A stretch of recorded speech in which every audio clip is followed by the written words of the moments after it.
जगन्नाथ समस्त को आज आम समस्ते युक्त 2 द्वितीय वर्ष तर्कशास्त्र सबुठारु गुरुत्वपूर्ण विषय को अध्ययन करवा जहाँ हूँ मिश्र त्रिपद युक्ति। प्रथमत पढ़ा पूर्वर मुझे तुमको कहूँ मिश्र त्रिपद युक्ति क्या कहुए पूर्व विषय समस्त अध्ययन कर छात्र बंधु मैंने त्रिपद युक्ति क्या कहुए तो से बाबद में किसी कहबी सीधा सड़क मु मिश्र त्रिपद युक्ति बाबद प्रदान करी जीवा समस्ते प्रथम मिश्र त्रिपद युक्ति क्या कहुए। मिश्र त्रिपद युक्ति हूँ एक व्यवहित अवरोही अनुमान। मिश्र त्रिपद युक्ति हूँ एक व्यवहित अवरोही अनुमान। प्रथम जाना व्यवहित अवरोही अनुमान क्या कहुए जो अनुमान दुईटी हेतुवाक्यर सिद्धांत ग्रहण कर जो अनुमान दुईटी हेतुवाक्यर सिद्धांत ग्रहण करा जाए व्यवहित अवरोही अनुमान कहुए। ये आम जाना जे मिश्र त्रिपद युक्ति हूँ एक व्यवहित अवरोही अनुमान माने ये आम समस्ते कन्फर्म जे मिश्र त्रिपद युक्ति तीनोटी तर्कवाक्य था मधुर दुईटी हेतुवाक्य और अन्यटी सिद्धांत। ठीक अच्छे मिश्र त्रिपद युक्ति हूँ एक व्यवहित अवरोही अनुमान। व्यवहित अवरोही अनुमान क्या कहुए जो अनुमान दुईटी हेतुवाक्यर सिद्धांत ग्रहण करा जाए माने मिश्र त्रिपद युक्ति दुईटी हेतुवाक्यर सिद्धांत ग्रहण करा जाए। तो त्रिपद युक्ति पूर्व विषय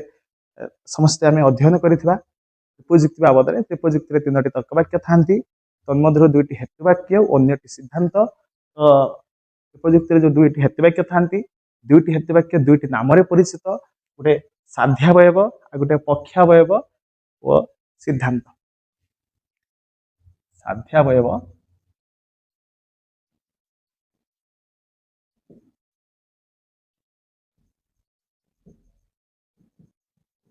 पक्षावयव सिद्धांत। गोटे मिश्र त्रिपद युक्ति हुए से दुईटी हेतुवाक्यर नाम हूँ साध्यावयव और गोटे पक्षावयव से सिद्धांत निष्पत्ति। सर एबे कहतु ताले मिश्र त्रिपद युक्ति क्या कह प्रथम जानले जे मिश्र त्रिपद युक्ति हूँ एक व्यवहित अवरोही अनुमान अर्थात मिश्र त्रिपद युक्ति दुईटी हेतुवाक्यर सिद्धांत ग्रहण करा जाए। मिश्र त्रिपद युक्ति जो दुईटी हेतुवाक्य था दुईटी हेतुवाक्य दुईटी नाम परिचित साध्यावयव और गोटे पक्षावयव। आम भी साध्यावय को प्रधान हेतुवाक्य पक्षावयव को अप्रधान हेतुवाक्य कही प्रथम मुझे कही सारी मिश्र त्रिपद युक्ति हूँ एक प्रथम फास्ट पॉइंट हूँ मिश्र त्रिपद युक्ति कि प्रकार अनुमान अटे मिश्र त्रिपद युक्ति हूँ एक व्यवहित अवरोही अनुमान जो दुईटी हेतुवाक्य सिद्धांत ग्रहण करा जाए माने ये आम समस्त कन्फर्म हेले जे मिश्र त्रिपद युक्ति तीनोटी तर्कवाक्य था तन्मध्य दुईटी हेतुवाक्य और अन्यटी सिद्धांत। और मिश्र त्रिपद युक्ति जो दुईटी हेतुवाक्य था दुईटी हेतुवाक्य दुईटी नाम परिचित साध्यावयव और गोटे पक्षावयव जीवा सारे बर्तमान आप कहतु कि मिश्र त्रिपद युक्ति क्या कहुए जो त्रिपदी युक्ति तर्कवाक्य गुड़िक भिन्न भिन्न प्रकार रही था जो त्रिपदी युक्ति तर्कवाक्य गुड़िक भिन्न भिन्न प्रकार रही था मिश्र त्रिपदी युक्ति कहुए। आम पूर्व पाठ में पढ़ी त्रिपदी युक्ति दुई प्रकार रही था गोटे अमिश्र त्रिपदी युक्ति और गोटे मिश्र त्रिपदी युक्ति। तो अमिश्र त्रिपदी युक्ति आम पढ़ी जो त्रिपदी युक्ति तर्कवाक्य गुड़िक एक प्रकार रही था एक प्रकार माने तुम बुझी पढ़ा जाता क्लास रे कि मिश्र त्रिपदी युक्ति तर्कवाक्य जो एक प्रकार होता है जदि हम तर्कवाक्य गुड़िक सब एक प्रकार होती हम सब प्राकल्पिक प्राकल्पिक प्राकल्पिक जदि हम वैकल्पिक वैकल्पिक वैकल्पिक जदि हम बीजोजक बीजोजक बीजोजक जदि हम तीनटा तर्कवाक्य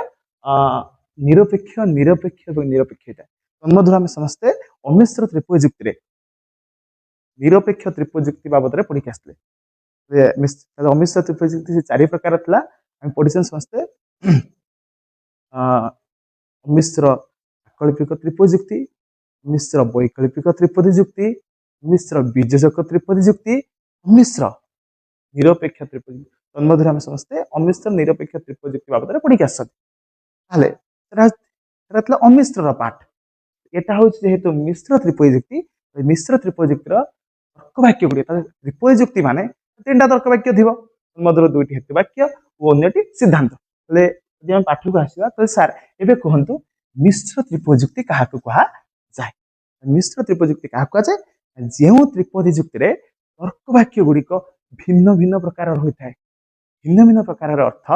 जदि साध्यावयव आकल्पिक तर्क वाक्य हुए पक्षावयव अन्य कि तर्क वाक्य गोटे है जदि साध्यावयव वैकल्पिक तर्क वाक्य है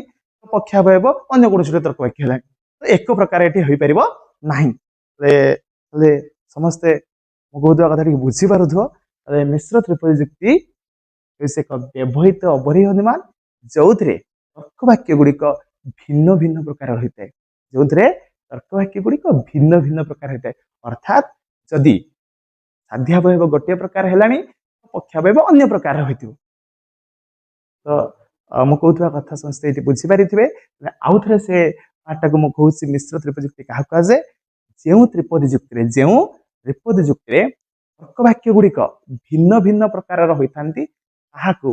मिश्र त्रिपदी जुक्ति कह जाए बुझीगला आउ थे कहूँ जो बुझीपार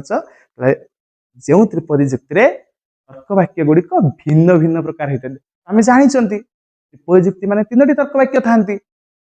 2टी हेतु वाक्य और अन्यटी सिद्धांत 2टी हेतु वाक्य को मुझे 2टी नाम भी कहीपरि साध्यावयव और पक्षावयव यही त्रिपदी जुक्ति साध्यावयव गोटे प्रकार तर्क वाक्य है पक्षावयव अन्य एक प्रकार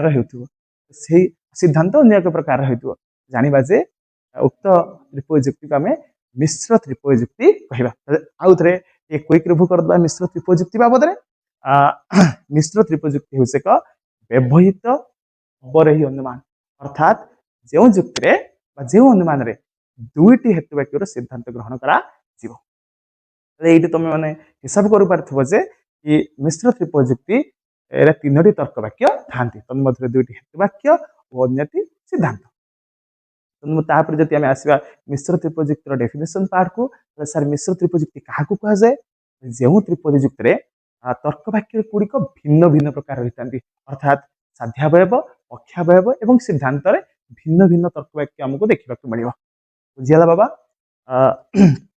आम समस्ते जीवा आग को सर ये कहतु कि मिश्र त्रिपदी जुक्ति केते प्रकार होता है मिश्र त्रिपदी जुक्ति 4 प्रकार होता है तथा 1 मिश्र प्राकल्पिक त्रिपदी जुक्ति